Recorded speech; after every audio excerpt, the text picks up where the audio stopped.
right, hello everyone. My name is Elysia. This is the Digital Debate Center, and for today's session, we are going to be talking about the militarism critique, which goes along with the cyber AF. So this is going to be a little different from our previous videos, where we kind of start with the structure of the basic argument and then give specific examples of what it looks like in terms of the packet. This one, we're kind of going to break everything down in more detail, step by step. So to start off with, critiques have three basic parts, but they look pretty different from other kinds of arguments. So if you're used to the typical like disadvantage versus plan structure, or disadvantage and maybe counterplan versus plan, you're used to the idea that the negative is basing all of their arguments on the idea that the plan is going to somehow negatively change the world, and the world would be okay if we just don't do the plan. So this is what we mean when we say uniqueness with disadvantage. So when we say that there's a unique link, it's that the plan is the one and only thing that could change the world for the worse. So if we look at our meme here, where we've got this cat will be fine as long as it is not stabbed by this one knife. Whereas critiques are not about saying that the affirmative is going to independently ruin the world. It's more that there's already lots of stuff wrong with the world, but the affirmative is one of those things contributing to what's wrong with the world. So here it's like, there's lots of knives pointed at this cat. If we just take away the affirmative, there's still going to be lots of knives pointed at the cat. The situation doesn't just go away, but the AF is still participating in the problem. It is still one of the things putting this cat in danger, and that's bad. So you might hear people talk about critiques as, or refer to them as, a non-unique disadvantage, and that's what they mean by that. Just the idea that even though they're talking about something that the plan has done that is bad and how that ultimately results in bad things, they're not talking about how the plan is like the one and only thing that will ruin the world, just that it is one thing contributing to a larger problem. So given that this looks very different, it does beg the question of like, okay, so what does a critique link do? And with critiques, you'll often see them just abbreviated down to K, because we like to use the German spelling in debate for some reason. But the general purpose of a critique link is to point out whatever the problematic assumptions or reasoning or logic that we have to believe for the 1AC to make sense is. So people don't just write things so that we have something to talk about in debate. 1ACs, like all 1ACs and also 1NCs, are made, like when we look at our packets, when we look at what we're saying, they're made by taking a bunch of different pieces of evidence from a bunch of different places and people who wrote things in a bunch of different contexts, and we pretty much cobble together a story to sell the judge. So critique links point out what's wrong with that story that the affirmative has put together to tell the judge why we should do the plan. So the critique you can think of as just like, if the 1AC is like, yeah, here's our scenario of the world, it's based on very sound logic, the critique's kind of just like, is it? So for the militarism critique in particular, we have evidence from De Silva, which talks about the main idea that cybersecurity threats are super exaggerated. So the big idea behind that the 1AC relies on, that we are criticizing here, is the idea that all of the threats of Russia and their cyber attacks and how they're going to lead to war, and we have to make sure that we do the AF at all costs, or else the world's just going to end in a big old war, is that all of that is like super hyperbolic, really over exaggerated, overblown, and that there are problems with exaggerating threats like that. So if we think about the kinds of arguments that you're probably used to hearing by now in debate, especially when it comes to people talking about the magnitude part of impact comparison, or the M of Mr. T, these are things that could be examples of the link. So when you hear the 1AC or just the affirmative talk about how it's like, oh, it's try or die, we have to prevent the harms from happening at all costs, it's just, it's too big, it's too dangerous to risk, even if there's only a 1% chance of it happening. All of those kinds of arguments are examples of how we are overblowing the threat of, cyber attacks. And the problem with this is that it justifies the idea that we have to do whatever it takes, no matter the cost, in order to prevent those threats from actually happening. So the De Silva evidence talks about, also goes into the reasons why people might be so invested in making things seem like bigger threats than they are, because it might just be like, okay, well, if the cybersecurity threats aren't that bad, why do we care so much? And the two motivations that De Silva motivates are money, which is to say that There are people who are just like, yeah, I can make money off of fear mongering and having people feel like they have to be ready for war and have to do whatever they take to do whatever it takes to protect themselves. So you'll see there's a bunch of like words in the evidence that are pretty specific, pretty, high level. Like it talks about like the bourgeoisie and profitability and employment, but all of those are just getting at the point that there are people who see fear mongering as a way to make money. So if we think about what actually goes into preparing for war or trying to just stay one step ahead of the enemy, there's a bunch of weapons and other tech related stuff that doesn't just come from nowhere. Companies make these things in factories. They design it. They'll like come up with new innovations to be like, we've got the hot new missile or the hot new way to detect missiles from other countries, and they sell these things. Like there's a whole like industry of people or companies whose their whole thing of making money depends on the idea that we are going to sell weapons of war and tools of war to governments. And if the governments aren't worried about threats, if there is not this big overblown idea that the world will end if we're not prepared to deal with these threats, then there's no reason for them to keep buying this new technology and to maintain that stockpile of weapons. The second reason that De Silva talks about is that having big threats, scary threats for the government to deal with is a really good way for the government to keep the people in line. So people are unhappy with the government and raising concerns about like, wait, and they're just like, what have you done for me lately about the government? Having some big scary enemy that only organized government and a strong military can protect us from makes the government look better. So the government has a motivation to exaggerate threats so that they can look better and look like they're more justified to be in power. So we could think of the government like someone who's in a friend group that people don't really like, and isn't that nice? And the others, every once in a while are like, wait, why do we hang out with them? And then, if that person saves the friend group from a mugger, then that would remind everyone. They're like, oh yeah, that's why we hang out with them, because they keep us safe, even if we don't really like them. So blowing up security threats is similar, but instead of being about, a mean person who kind of keeps you safe in the friend group that you don't really like, it's about how, even if you don't really like the government, you kind of need them to keep you safe from these threats. So the point of the De Silva evidence is just to say that the problem that the affirmative is engaging in that already exists, but that the affirmative is also contributing to, is over exaggerating security threats and justifying us doing whatever it takes in order to prevent these, worst case disaster scenarios. But you might think, okay, so what? We are exaggerating, how big these things are. That's just like a thing. It doesn't actually matter.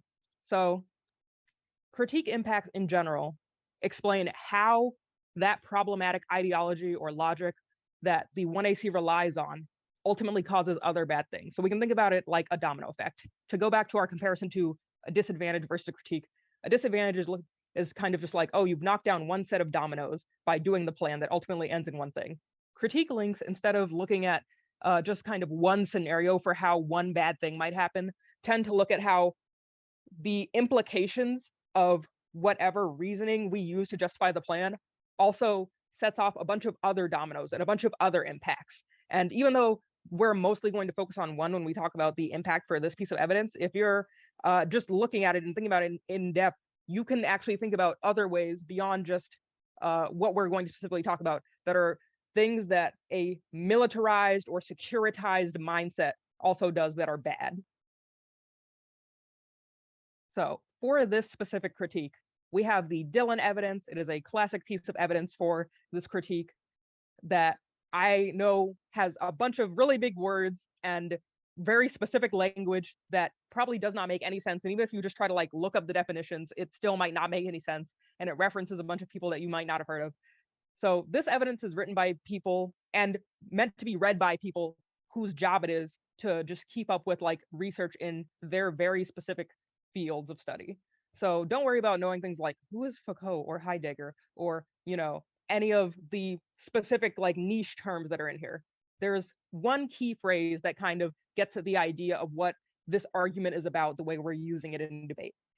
And that is the line that you'll see in here, which is the paradox of our politics of security. So this paradox of security pretty much is saying that the extremes we go to in order to stay safe are themselves dangerous and are more likely to put us in danger than the threats that we are allegedly responding to. So we could think about it like constantly assuming the worst case scenario and the most malicious intentions of other countries will make us act more aggressively as a country, as a government, as a military. And that kind of thinking makes us more likely to do something that we can't come back from. So when we talk about, the try or die, once a nuke is fired, it's over. Once we're in the war, it's over. The way that we get to that worst case scenario isn't actually more likely to be because we didn't stop some threat. It's more likely to be because we acted too aggressively trying to stop something, or that we maybe provoked another country because we were acting so aggressively trying to stop some threat. So that's what Dillon means by this paradox, and what the tag of the card means when it says the logic of security risks extinction. It's saying the nuclear war that's going to wipe us out isn't going to come because we didn't prepare enough. It's more likely to come because we went too far trying to prevent a war. So a kind of non-military example of like what this could look like is, imagine someone who, is always scared of being attacked. They invest in lots of weapons. They've got like guns and knives in their house and knuckles and pepper spray, and they're always ready for someone to come and attack them. And they're always ready to be like, I got to defend myself. So they're more likely to, like, if you just tap them on the shoulder, maybe like whirl around and like punch you in the face or stab you or something. And it's like they're more likely to overreact to what might be an attack, or more likely to provoke someone else, because they're just like, are you a threat? I'm scared of you. I'm going to treat you like an enemy. And that person is more dangerous, and that the thing that is more dangerous is not whatever perceived threat this person is trying to stop, but the way they act because they're so scared. So if you want to kind of think about this isn't in the evidence itself, but if you want to think about kind of examples of like, okay, how does this fear, this idea that we have to protect ourselves at any cost, actually manifest in the real world? Like, what are some actual examples of us doing this? You can think about, the kind of things you learn about in school when you hear about the Cold War. Like, think about how many close calls we've had, like the Cuban Missile Crisis, which is like the closest we've ever come to nuclear war, because the US was scared of what Russia might do. The reason that today we have such advanced nuclear weapons isn't because people have been using them. It's because everyone has been scared of just the idea of not having the best weapons. So they say, the other side has something, I need to get something better. And that's why we have such dangerous weapons that if someone fires one of them, we might all die. Not because of anything that has happened, but just because of everything that people are scared might happen. So the last part of a critique, so as a reminder, we went through link, impact. The last thing is our alternative. So an alternative is kind of like a counterplan in that it is telling the judge, hey, you have an option for something to do other than the status quo or the plan. But unlike a counterplan, this is not a policy action. It's still trying to propose something to solve the impact, but these are typically things that are more like, we should embrace a different kind of mindset instead of like, oh, we should do actions X, Y, and Z, and then we've solved the problem. So the Acheson evidence is where we get our alternative from for this specific critique. And the alternative here is to abolish war. So you might be like, well, what does it mean to abolish war? The evidence gets into some concrete examples of what it means, of what it could mean for the world to abolish war, as well as kind of like what the mindset shift means. So some of those concrete steps that we can take are disbanding NATO. You might be like, whoa, that seems extreme. But the idea behind this is that, NATO is a military organization that exists. And if you think about what the cyber app is claiming to do and how it solves, the whole idea of it is just that it's like having a scary military that could wipe another country, particularly Russia, off the face of the planet if they step out of line is like a really bad idea for the reasons we like lined out in the impact. So instead of having something like that, where it's just like big threatening military organizations that rely on securitization, we should instead, just have countries should try to work things out peacefully. They should try to negotiate, have talks, do things diplomatically. So things more like that treaty counterplan instead of the plan, which is, very violent. So that's one thing. Another thing it talks about is nuclear disarmament. So this is something you also might have heard of in social studies classes. This is the idea that countries should dismantle their nuclear weapons program. So instead of investing more in getting more nuclear weapons, maintaining them, always having them ready, they should get rid of them. They should work on safely dismantling and disposing of them, and so that people just don't have nuclear weapons anymore. And one of the ideas that this piece of evidence also highlights is that we could take that money that we've been spending on nuclear weapons, and in this world where we don't have those programs anymore, we could instead spend them on things that will help all of us, like fighting climate change. And the overall idea of the mindset shift is that we should kind of think about people first, not this idea of like, what threats do I have to fight, but people exist in the world. What can we do that recognizes that we are all people and tries to keep us all safe and at peace?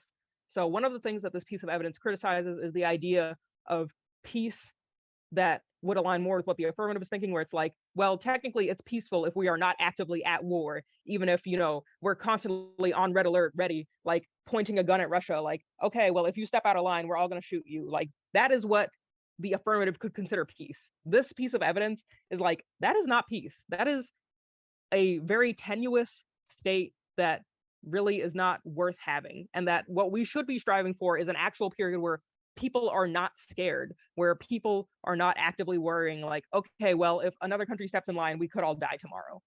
And that only accepting kind of this mindset of abolishing war and embracing diplomatic solutions is what gets us to that real idea of peace.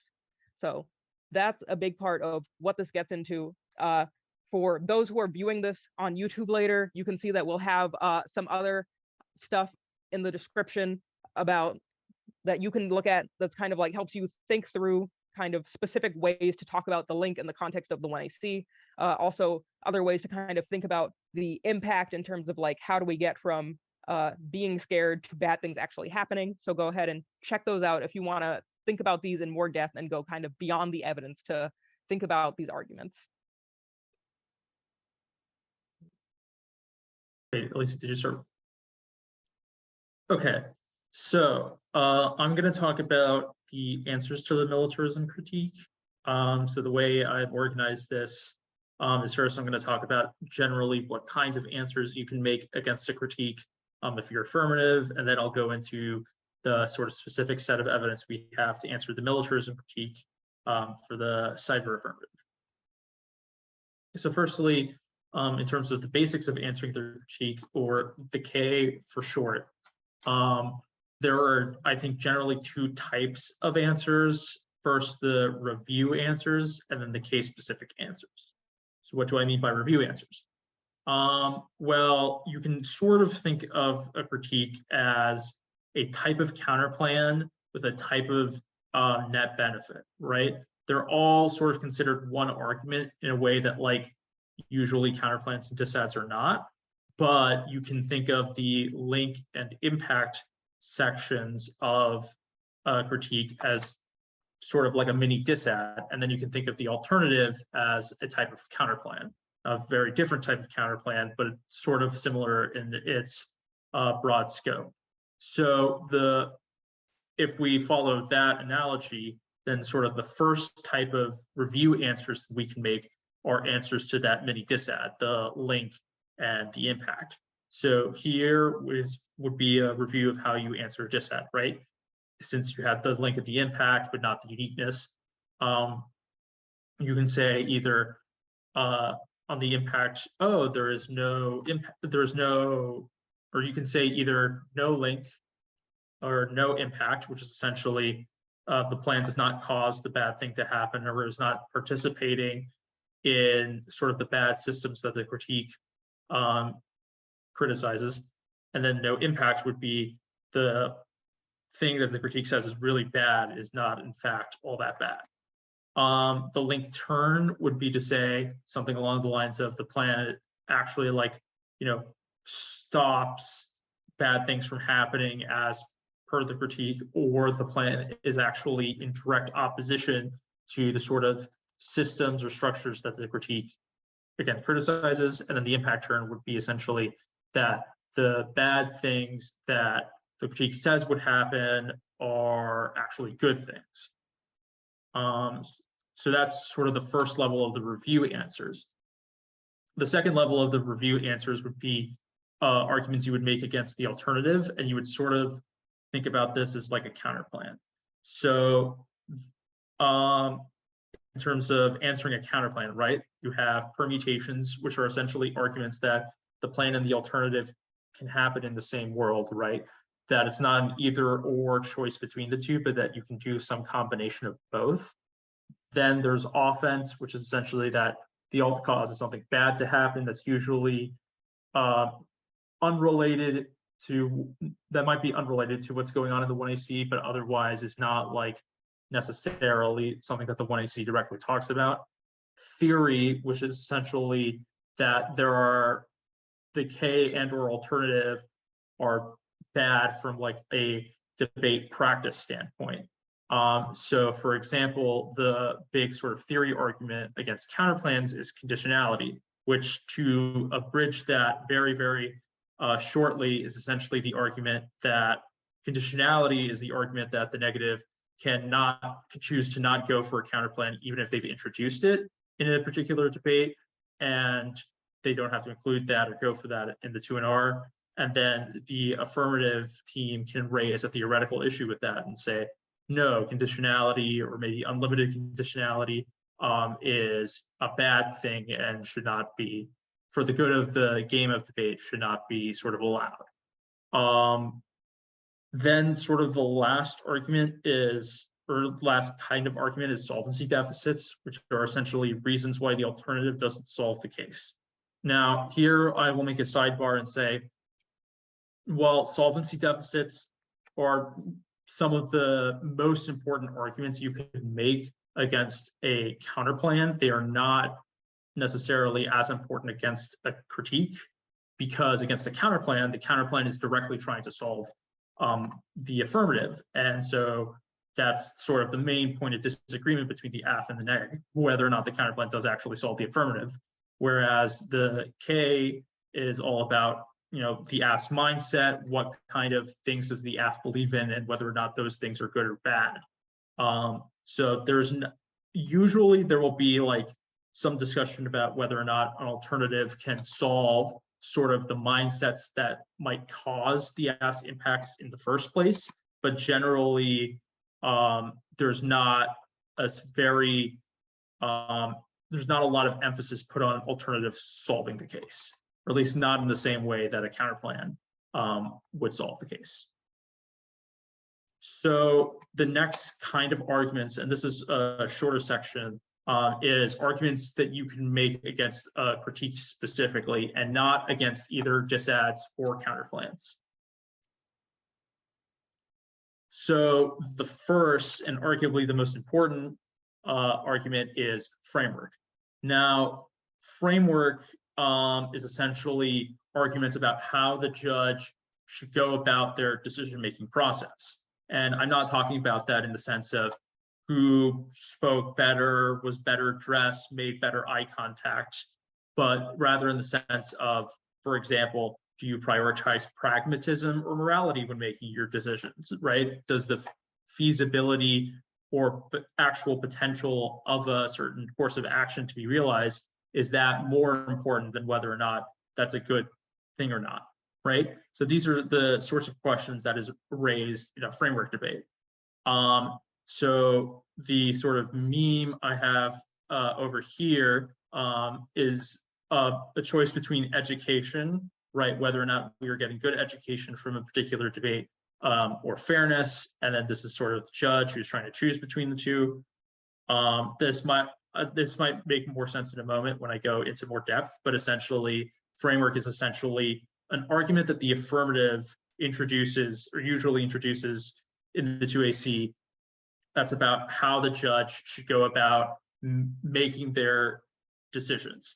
Because if the critique is saying we should question how we make decisions, or we should question what sort of mindsets or structures we are participating in, then you do need to have that sort of upfront debate. Well, what is the sort of good decision-making process? So in terms of the actual structure of a framework argument in a debate round, this structure might look familiar if you're familiar with topicality. It's framework is structured sort of as follows. First is like an interpretation, which is essentially like what the judge should, or how the judge should decide.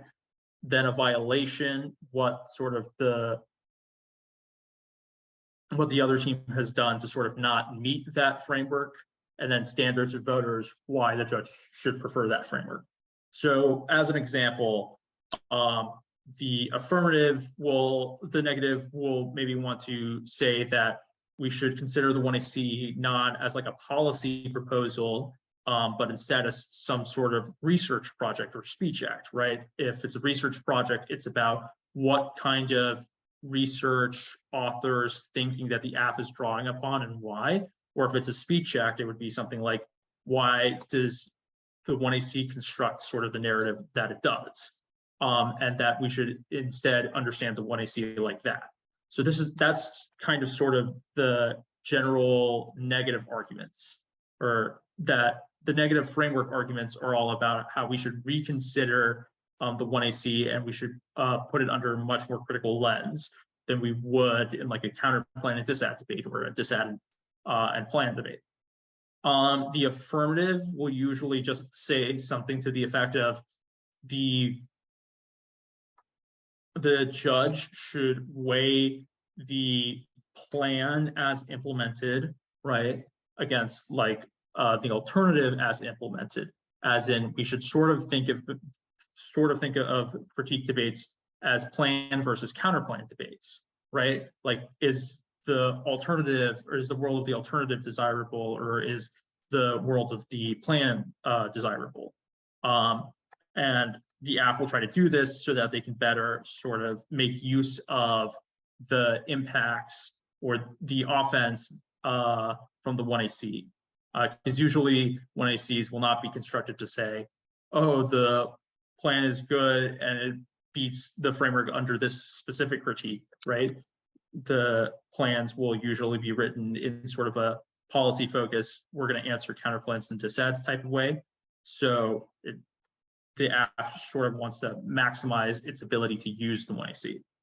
All of this is to say that usually framework is a lot more important for the negative than the affirmative in a critique debate. And what I mean by that is that the negative will always want to win framework, or will never be bad for the negative to win framework, because it influences how the judge thinks about or should decide other parts of the debate. So let's say, for example, that a big affirmative argument is a permutation, right? But the negative wins framework, and part of their framework argument is, if you consider a decision unethical, right? In other words, if we win a link to the plan, or we win a link to the AF, then you should not like consider that at all. You should be totally dismissive of that. And if the negative wins that argument, then the permutation is much less likely to be a persuasive argument. Whereas the affirmative just wants to make sure that they get to weigh their 1AC, weigh their arguments against the negatives, and especially the alternative. Speaking of the alternative, another kind of K-specific, or maybe more accurately, like K-intensive type of answer is that the alternative doesn't solve the link, which is essentially saying, okay, the alternative, you may be onto something with the link, but that the alternative is not enough to sort of overcome that, right? That like the alternative is not strong enough to overcome the ability of nations to go to war, for example, right? Even if there is sort of an international anti-war movement, as an example. So obviously this is a lot less complicated than framework. So as another note on K-links, right? You shouldn't think of K-links as like either yes, no, right? In a way that like you can say that a disad either links to an AF or not. K-links are usually a lot more murkier, and you can't really make the hard decision about whether or not the plan definitively links or the plan definitively does not link. So there's usually a bit of a spectrum there. And this is also a reason why maybe framework is super important for the negative, to sort of to get the judge to think about how much of a link or how strong a link should be for them to be willing to vote on that argument. But essentially, the job of the affirmative, if you're going for sort of the no link or link defense approach, would be to say that there is a low enough risk of the link, or there is not that high a risk of a link, instead of that there is maybe no risk of a link whatsoever. And so with that being said, I'm going to quickly jump into some of the 2AC evidence here. The first bit of evidence is the Carmack and Ellis evidence, and this is sort of the first part of the no link and turn argument, which is essentially saying that other countries do in fact regularly engage in offensive cyber operations, right? This evidence lists China, Russia, and other adversaries usually use cyber attacks as a strategic tool. And that sort of directly answers the negative argument that cyber attacks are usually inflated, as in that they're not as dangerous or as frequent that the plan would make us want to believe that they are. The next argument is the Kaufman and Kendall Taylor evidence, which is similar to the Carmack and Ellis evidence, but is much more focused specifically on Russia and the dangers that Russia specifically poses in terms of going to war against the United States or going to war against NATO. So this is sort of a similar argument, and you can think of these two pieces of evidence as being two sides of the same coin.